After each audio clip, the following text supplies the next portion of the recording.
Okay, we're live. I'm here with my guest, Matt. I'm going to have Matt take the floor, introduce himself. We go back to our grad school days, so I'm excited to get going on this one. But before we get into the content and hurt feelings, let's have him introduce himself and get his journey from him. Yeah, thank you, brother. And before we hurt feelings, we'll introduce myself. And I'm fired up to be here with you. Me and Chris go back to grad school. We were roommates at Salisbury together, and it's awesome being back here with you doing this. A little bit about the journey. I was in grad school with Chris at Salisbury. We were coaching there together, and like most coaches, performance coaches, strength coaches, bounced around a little bit. I spent some time at Purdue, Salisbury, Exos, Rollins College down in Florida, a few years at Princeton, and now for the past 3.5, 4 years, I work at Future. And Future, we are a tech. We're no longer a startup company. We have, I think we're evolving past the startup stage. We're still growing, evolving, but I work for a company, Future, and we are goal is to bring personal training to everyone, make it accessible, online coaching, and we're training people all over the world, which is awesome. And again, we're meeting people where they're at, making personal training something that everyone can do throughout the world, and that's where I'm at now. It's been a fun journey, a little bit different doing this remote versus in person, but it's been a fun change of pace. Love where I'm at, love what our company's doing, and I'm excited to be here today with you, Chris. We can probably have an episode on, work-life balance and the remote training versus training athletes in person. I know we've talked about that separately on the phone. I don't want that to be the focus today. Maybe in the future we can get into that one.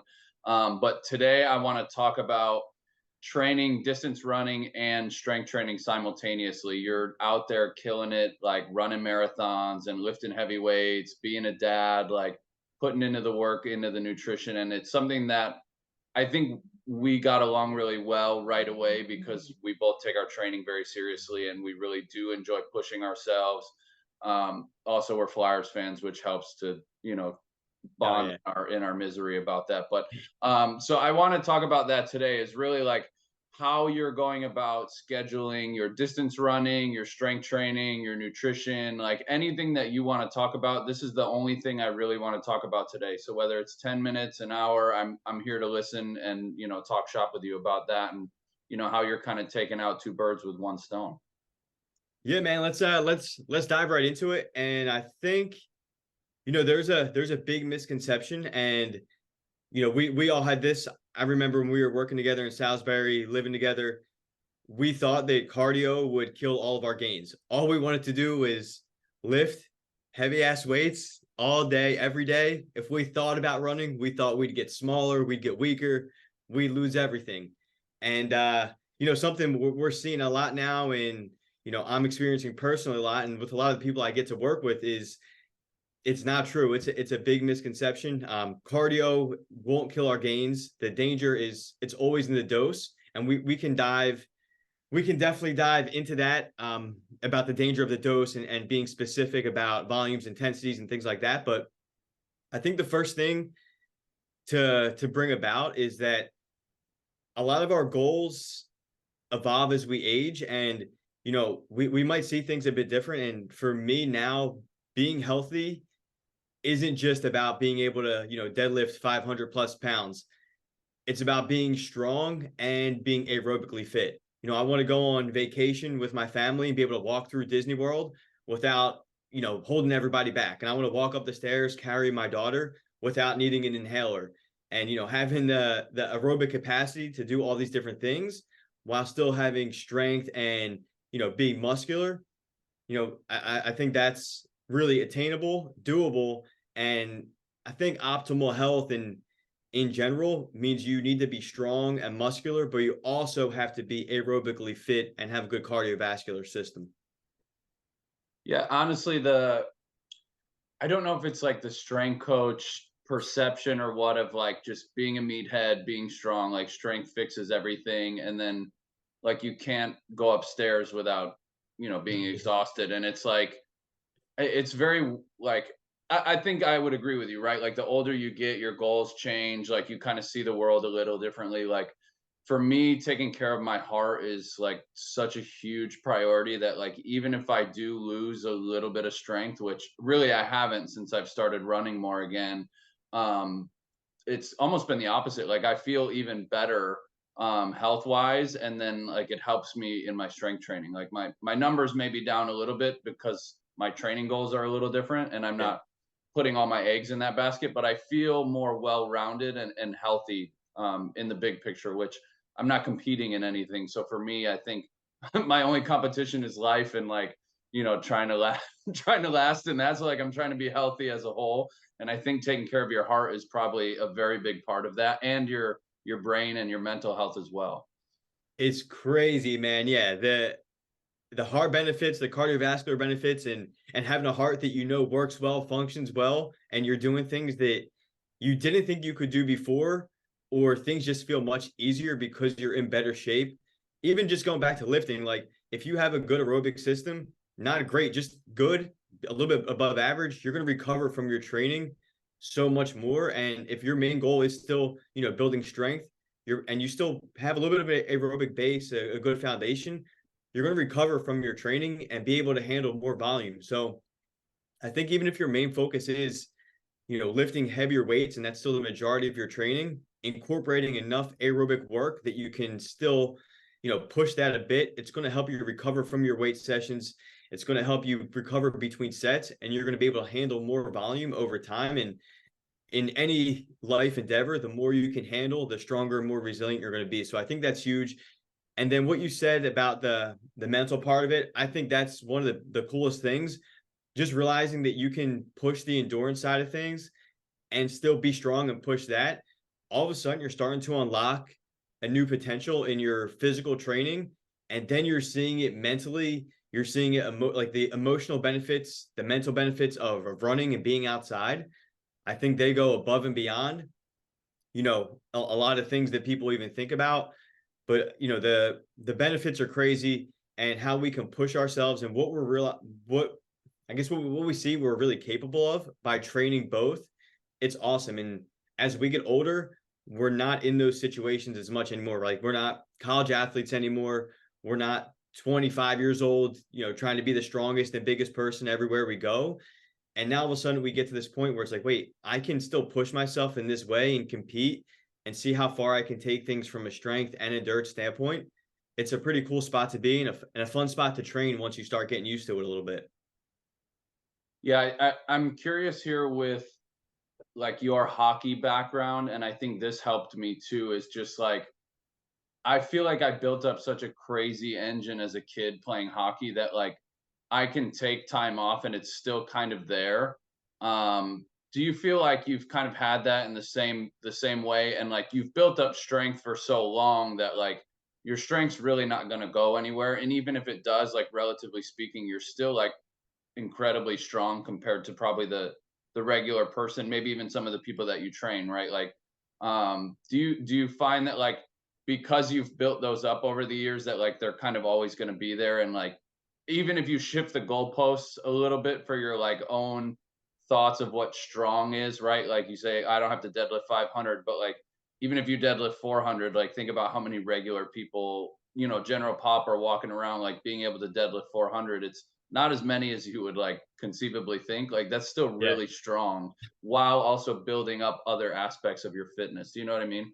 Yeah, yeah, and it's crazy. Like when we're training athletes, whether it's professional, whether it's collegiate athletes, whether we're in high school athletes, you're in such a vacuum, you're in such a bubble that you think everyone is a freak athlete, everyone's strong, everyone's, jumping through the roof, sprinting a million miles. Like, you think everyone is like this, and then you get out into the real world and you realize that there's not many people who are willing to put 400 or 500 pounds on a bar.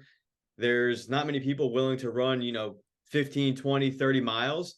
And you realize how much different you are than most people because you're in such a bubble when you're working with that population. But yeah, to answer your question, I do feel like having a background in a sport like hockey has helped me big time.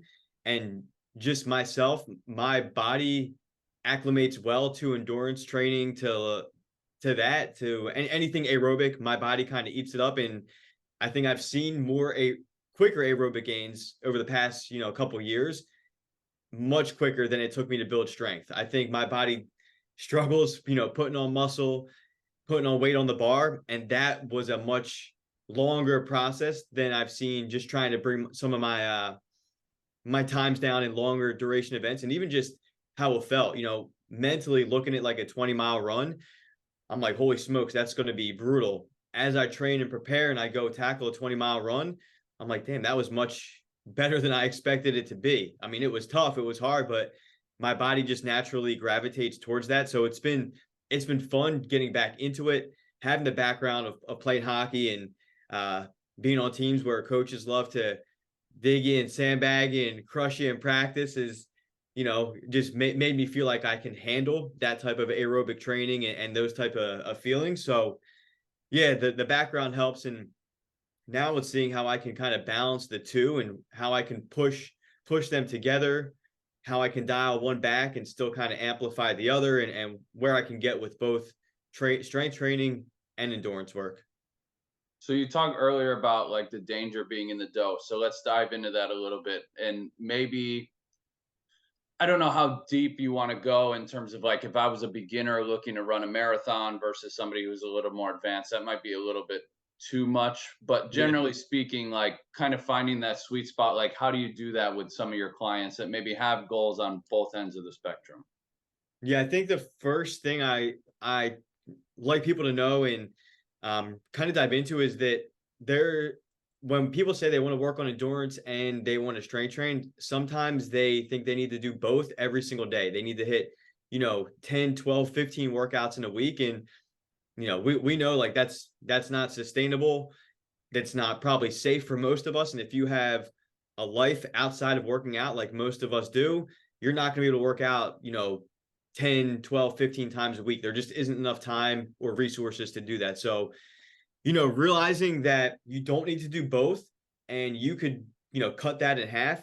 And that's all the time you will need is, I think, 5 to 7 workouts a week is probably the sweet spot. And, starting from the beginning, like if I can have someone say they can dedicate, 6 days to training, we'll do 3 strength days and 3 aerobic days. And you might be in the gym Monday, Wednesday, Friday, and then you're hitting some aerobic or cardio conditioning type workout Tuesday, Thursday, Saturday. So kind of working with a 3-3 split. And then depending on what their main focus is going to be, if they want to keep it balanced, we can. Or if we say, all right, it's wintertime, it's freezing cold outside, I'm not going to want to go outside as much. Maybe we'll do 4 lifts and 2 endurance-based days. And we're, having our winter bulk up where we're hitting the weights hard, getting after it, but we're still doing enough aerobic work to maintain where we're at and set us up in a good spot for when we dive deeper into it. And then maybe summer rolls around and you say, okay, let's turn this up a little bit. We're going to go 4 aerobic or 4 endurance days and 2 lifting days. And if you kind of follow that structure for a long time, going 3 and 3, then going 4 lift, 2 endurance, 2 endurance, 4 endurance, 2 lift, you're probably in a really good spot to train for a long time and feel really good and get to some awesome places. And I think just a structure and then seeing whichever you want to focus more on and dive deeper into, it's a great spot to start. And it allows you a lot of variation within the training schedule, within your movements, within the types of endurance you want to build and work towards. And you kind of attack it that way. And I guess, from a lifting standpoint, if you're going 3 days, I love a full body split, keeping it fairly simple, some lower body squatting, hinging, upper body pushing, pulling. And if you want to add some extra accessories in, a little bit of arms, couple of things I'm doing differently now that I think have really helped me is with my accessory work, only pick as I push endurance. I think if we're going to push endurance, we don't have as much accessory or as much hypertrophy work on the lower body. Just from a fatigue standpoint, it's tough to run and do endurance work when your legs are gassed and always shot. So, pick 1 or 2 movements, 2 to 3 sets, and you can kind of push those. That's it, kind of in and out. And then I've been having good success with only pushing the squat or the deadlift, but not both of them together. They're extremely taxing, and as you get stronger and stronger, you're loading some serious weight on the bar to maintain your strength. So only pushing one at a time and either kind of maintaining one or doing a variation. Maybe you're doing RDLs or you're doing trap bar deadlifts instead of, straight bar from the floor. So those are a few changes I've made over the past couple of years of trying to push both. Yeah, it's interesting. I've been going to a rock climbing gym with Karen lately, and sometimes we go 3 times a week, sometimes two, but they have the gym there, and the plates only go up to like 345, the dumbbells only go to 50, and we'll do like a total body and then we'll climb, and then we'll do that 2 or 3 times a week. And then the other days we'll just do endurance runs of some sort. And just like I really haven't lost much strength. Like my body comp's pretty good. Like my Yeah. endurance is going up, and like I'm progressing on the walls, right? So like my lifting has like almost become secondary. But again, earlier, like I said, like I think I have a pretty good level of strength of like, I took 3 months off for health reasons, and then my first day back, I deadlift 500 pounds. Like, you know what I mean? Like it's still there. And so I feel like I can push other aspects and try other things and like explore new avenues.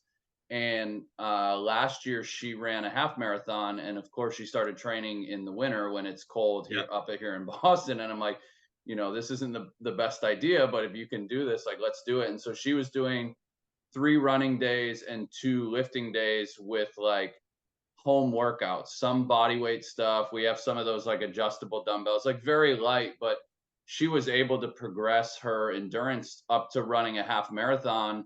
And the other day we went and she deadlifted 185 for 2 sets of 5, which, her max deadlift ever is 275, but 2 sets of 5 at 185, I'm like, you're still really Yeah. strong and you ran a half marathon. Like you're kind of a freak. And she's like, oh, I don't really see it that way. You know how she Yeah. is. Like she's very like she's just kind of, oh, I just did it. And I'm like, you don't understand like how impressive that is, but like you're able to push both of those more than you think, and it doesn't take as much as most people think. Like you said, I Yeah. like we 2 to 3 strength training days, and literally sometimes it was just at home body weight workouts, and she was able to progress and didn't lose that much strength in the big picture of things. Like it's really opened my eyes to like, wow, look at like when we were kids in grad school, like, and in your early 20s, Yeah.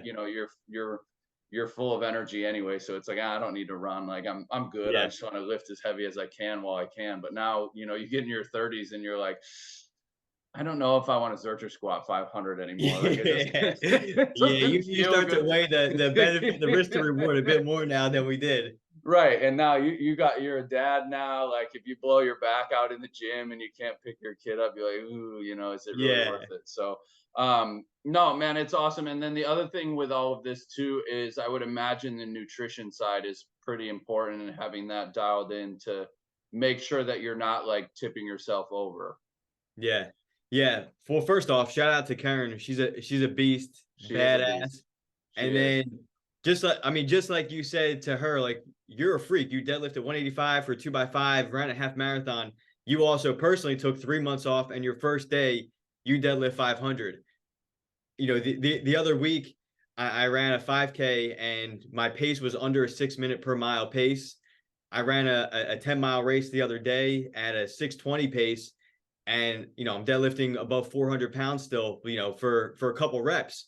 And I'm like, but and the same thing we talked about before, it seems like when we do this stuff, it feels like, oh, everyone could do it. But when you kind of take a step back, I'm like, if anyone took 3 months off from lifting and their first day did 500 pounds, I'm like, this guy's a friggin' animal. And you think it's normal. That you're like, oh, Right. okay. Like, and the same thing. Like, why when I see somebody doing a 5K in like 18 minutes, it's 3+ miles in 18 minutes. I'm like, holy shit, how's that possible? And then I went out and did it.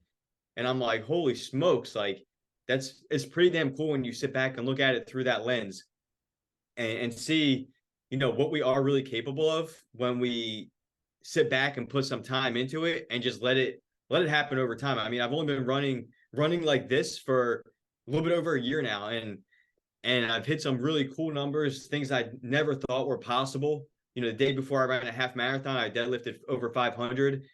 And this year, the day before my marathon, they had a big expo, like a fitness expo, and the military was there, and they had a trap bar loaded up. I was like, hell yeah, let's do this thing. I was like, how much is on this? And we're like, hey, like 350, 400 or something.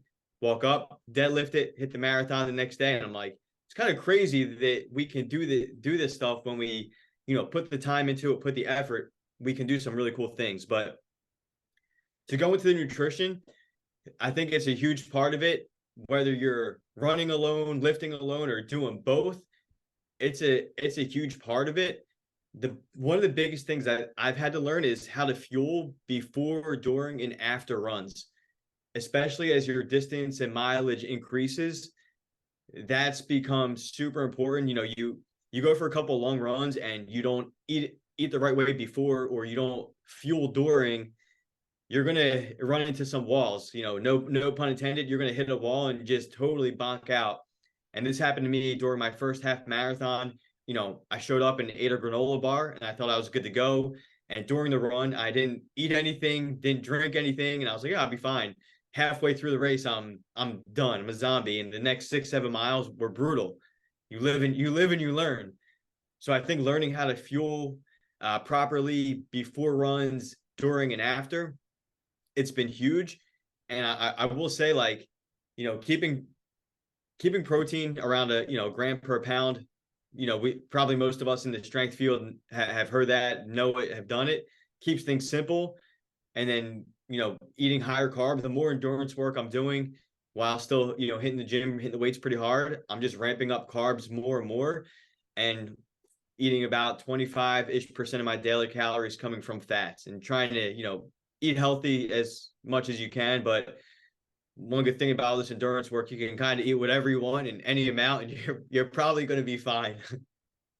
Yeah, I know when Karen was training for her half marathon, that was like a very big concern, was the fueling aspect. Yeah, And especially, she had done all her training up here in Boston, and then we were down in Florida for spring mm, training. And so she was down there, and we had a couple weeks for her to like acclimate to the heat and everything, but the hydration aspect and the fueling aspect really was different down there versus up yeah. here. And like I said, she wasn't doing like super heavy weight training, so I can only imagine like adding that in for yourself. Like, you probably have to be really, really dialed in with all of that stuff. And it sounds like you are, to be honest. Yeah, I think the hydration part is a huge piece of it. And when I talk to people, and you might hear people say, yeah, I'm drinking a ton of water, but I'm still cramping up, or I'm like, it's not the water you, especially when you're in Florida, or you might be, in Texas or anywhere in the summer when it's hot and humid. It's electrolytes. That's what you need. And really loading up. I mean, before every run, and every day now, I wake up and I have, an electrolyte mix. It's like 2,000 milligrams of electrolytes. And I know I'm gonna be sweating a lot and moving a lot during the day, but having enough electrolytes in you is huge, especially if you're in the heat training and doing longer duration distance runs. It's huge. And from a fueling standpoint, I don't really do any run. Like, I'm a morning person, so I get up and I run around 5:30, 5:45. And unless my run is like an easy run where it might only be 30 minutes, if it's going longer than that, 45 to an hour, I'm getting something. I'm eating something. Could be a banana with honey. It might be a piece of bread with peanut butter and banana. I'm eating something before, because I know if I don't, the run isn't going to be as good. I'm not going to recover from the run, and my training is going to be affected. It could affect me the whole week just by not feeling well for one or two workouts. And then during the workouts, especially longer, more intense runs, whether it's a half marathon, a marathon, every 30 minutes, I'm having a carb gel, having some electrolytes to drink down with it, because I've cramped up. I've had all these things happen. I'm like, this isn't happening again. And making sure every 30 minutes getting about 20 to 30 grams of carbs, which is a lot over a long time. But if you train your gut for it, you can kind of handle it pretty well.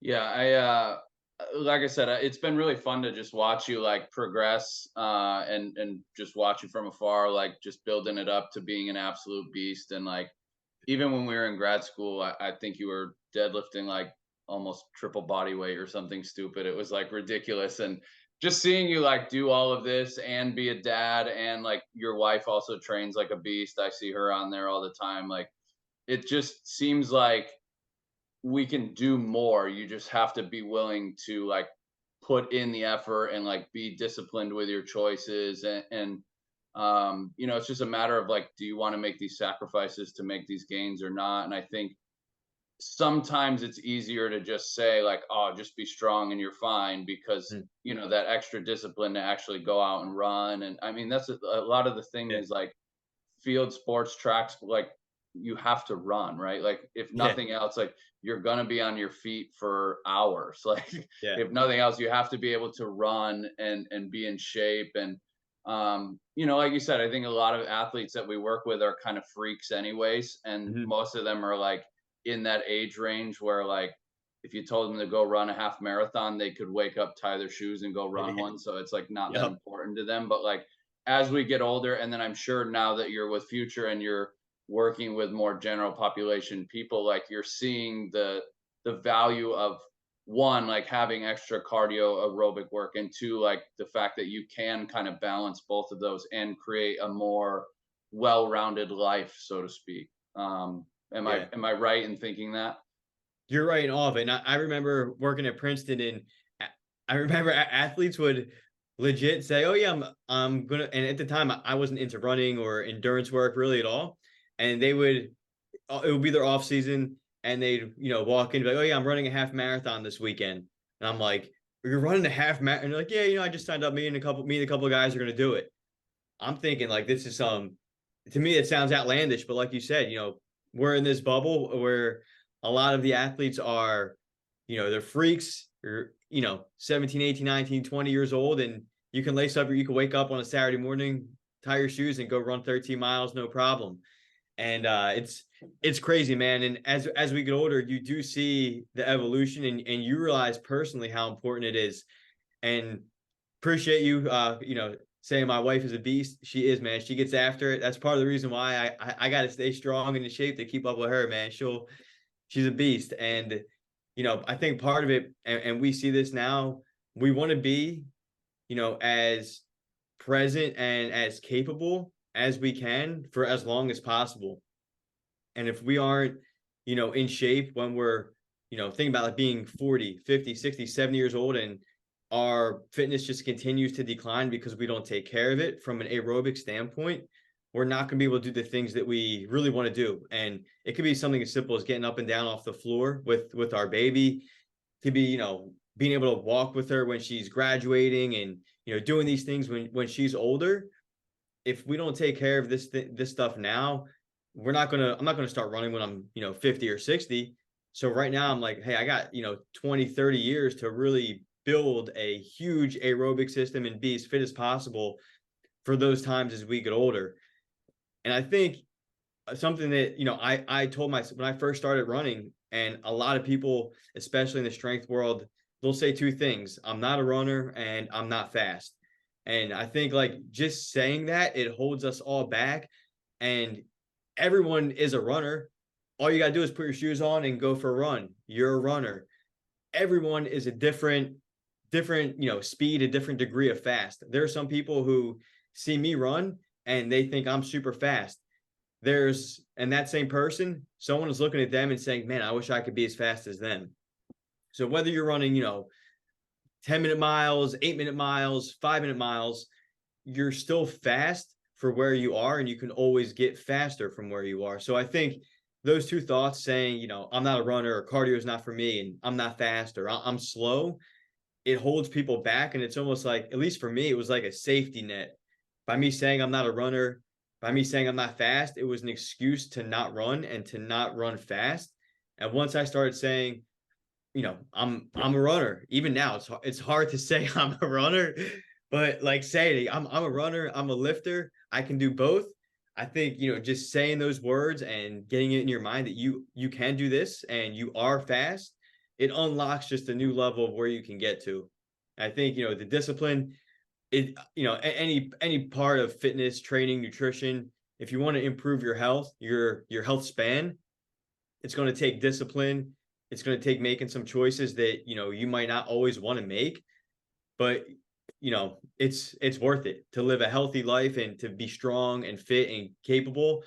It's worth waking up a bit earlier, or going into the gym or tying your shoes and getting a 20-minute run, it's worth it.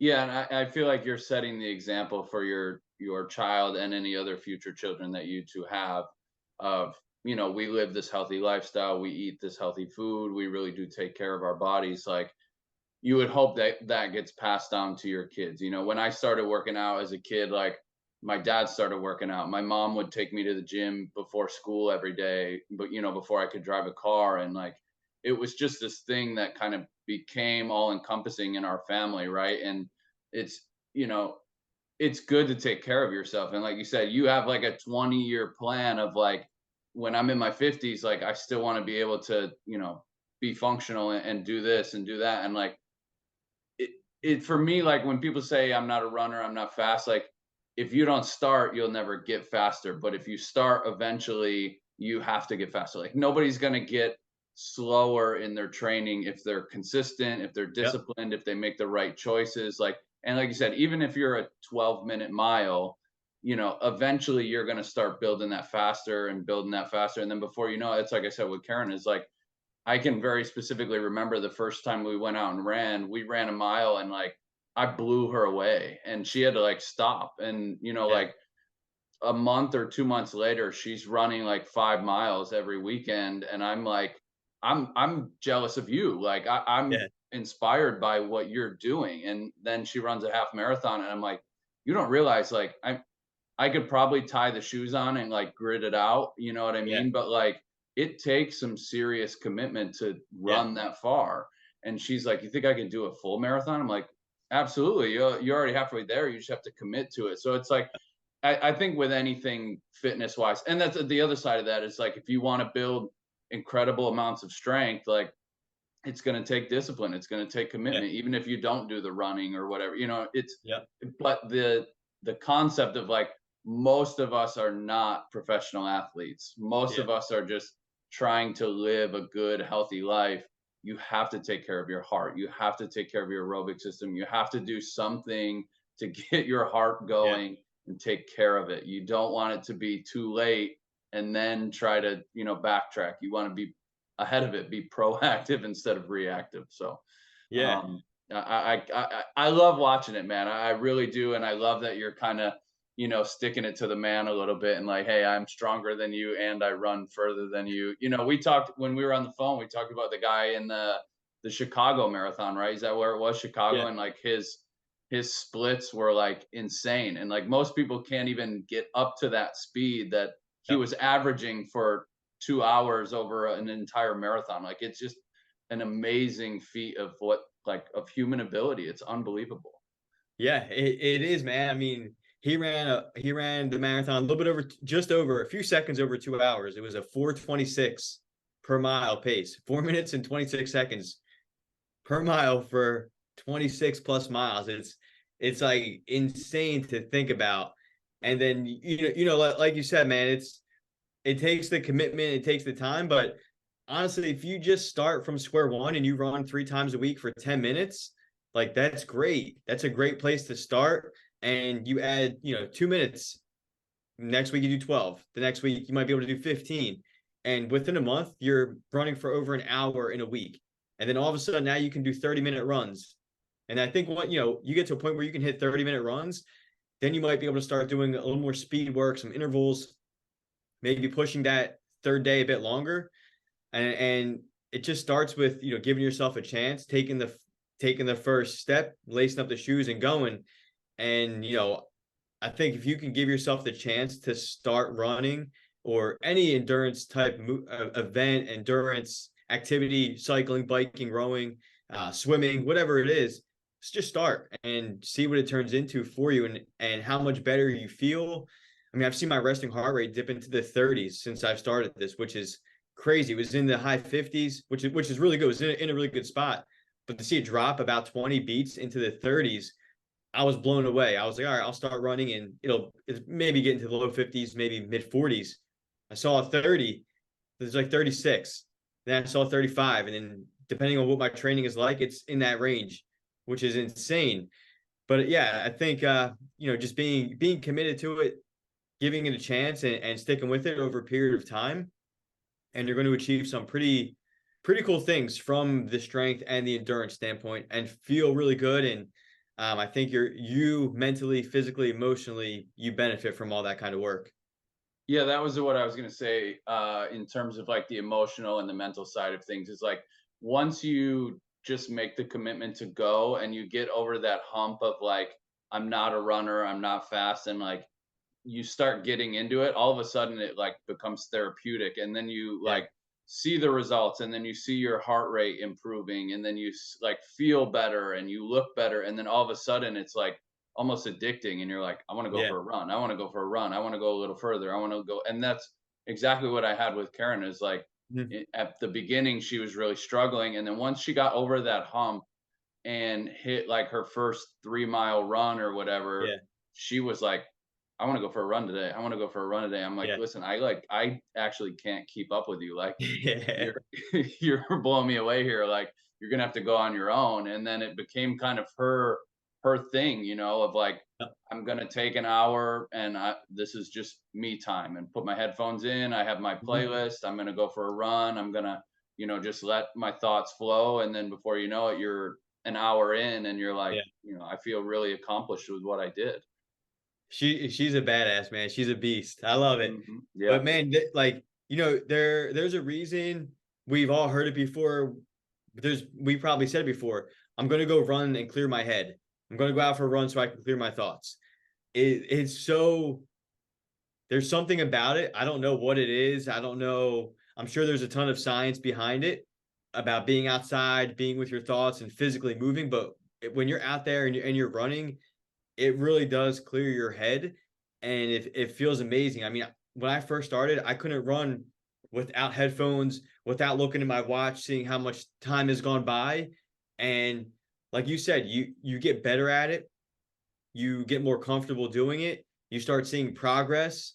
You hit that 3 mile mark for the first time, and you're like, wow, this is awesome. I'm actually motivated to run now.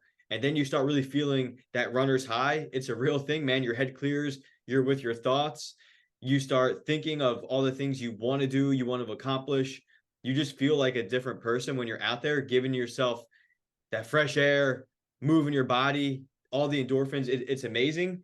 And I think, like you said, you start making progress in anything that's motivating. And when you start to see those gains, see the benefits, you want to keep going. And you realize, like, when is this progress going to stop? And you get to a point where like, it's not going to stop unless I stop. And I'm like, damn, that's pretty cool.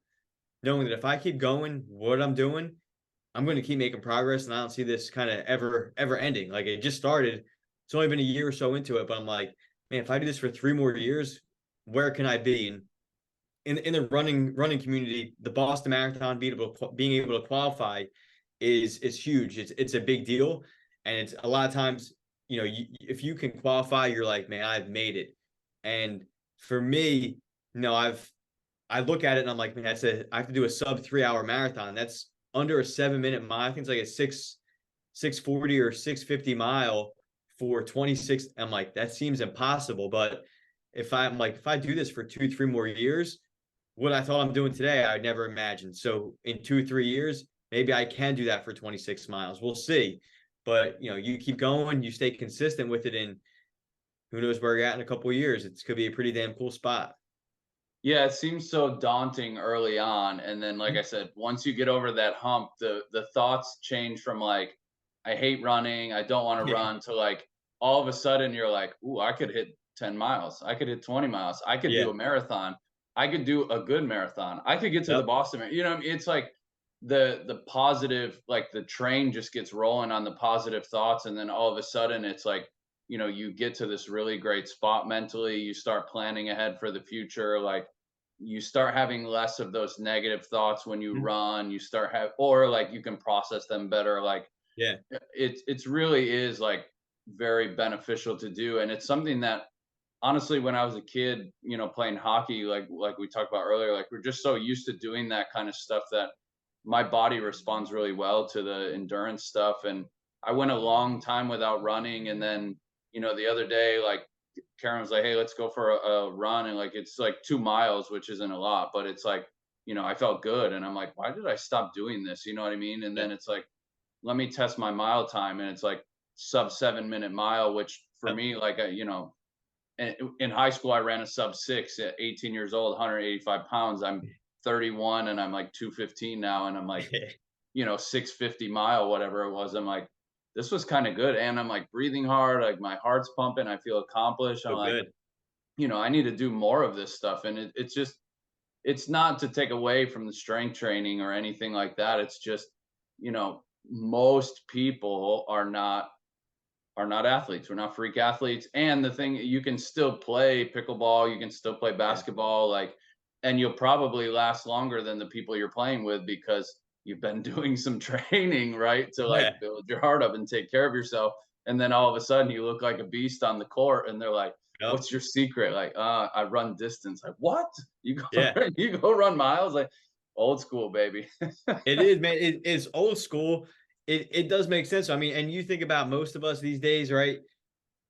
Unless you are an athlete or you have a job that like an in-person strength coach where you're in the weight room. A lot of us now we have desk jobs or we work from home, or when we get home from work we sit down on the couch for 3-4 hours and then we lay down and go to bed. We don't really spend that much time on our feet, especially moving in space.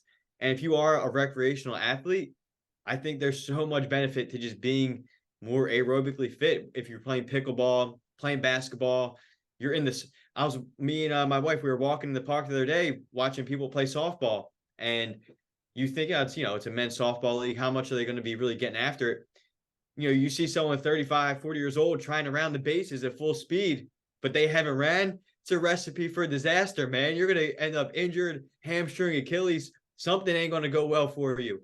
So I think, just doing more running and more aerobic work in general, it goes a long way. And yeah, definitely not taking away from the strength side of it, because most of us, man, that's what we love. That's our bread and butter, is getting in the weight room, getting after it, moving weights.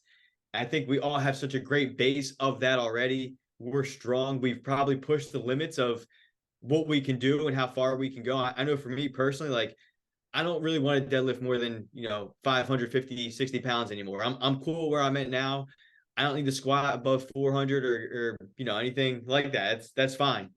I want to see what I can do aerobically now, and how can I still squat double body weight, close to triple body weight, and run 20-25 miles of marathon if that's what I'm doing. And that's the extreme end of it. Also, like, that's the extreme end of it. I think you can live 3 times a week and train endurance without needing to run a marathon, right? You can get out there for 30 to 60 minutes or 20 to 45 minutes and become more aerobically fit. It doesn't mean you need to run 26 miles. If you can go for 30 to 45 minutes 3 times a week, you're going to improve your endurance and definitely not, have any repercussions in terms of strength or maintaining muscle. I mean, people are doing it running, 60 miles a week, 70 miles a week. If you're out there for an hour a week total or 90 minutes total, you're probably going to end up feeling stronger and better in the gym that way too. I couldn't agree more, man. I really, really do genuinely believe. I think in general, I think people can move more than they do. Yeah. One 30 to 60-minute session in the gym where half the time you're sitting on the bench on your phone, and then you do a set of bench press, like, just isn't enough Yeah. to, like, we were made to move, man. We were made to get around. And like you said, a lot of people nowadays have desk jobs and then they lay Yep. down, watch Netflix, and you've gotten like 1,000 steps in a day, and it's like, Yeah.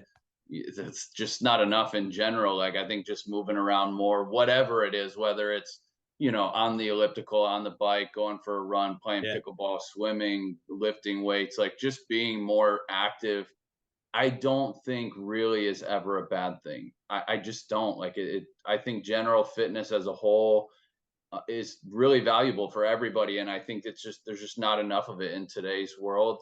And it's people like yourself that are pushing the general population, and companies like Future that is making training accessible to people that hopefully that pushes the trend back the other way. So I have a ton of respect for you as a person, as a friend, as a lifter, as a runner. Like, I was talking to Karen before, and she's like, you guys are just two peas in a pod. I'm like, no, no, I strive to be him. Maybe minus like having children, but like the Yeah. just the general being a beast in your training and everything, man. It really is inspiring, even to me. And you know what I mean. It's not like I can only imagine the general population, people that work with you and look at you and just like want to follow your training, because it really is impressive being able to do all of what you do and balance being a dad and find time to be a good husband and all of that. So I have the most respect for you, man. I appreciate your time. I don't want to take you away from being a dad, but thank you. And it's always good to catch up. Go Flyers. We'll Man, talk soon. man, I need to have you hyping me up every day now after that, brother. No, I appreciate it. This has been awesome, man. I love you big time. I love catching up with you and doing this. It's been awesome. And thank you for having me. Thank you for letting me come in and share a little bit. It's been fun. And if you ever need anything, or if there's any way people want to reach out to me, feel free to just give it my info. I'm happy to talk about this stuff and geek out all day about it, man. It's been a blast. Thank you, brother. Appreciate you, man. Thank you.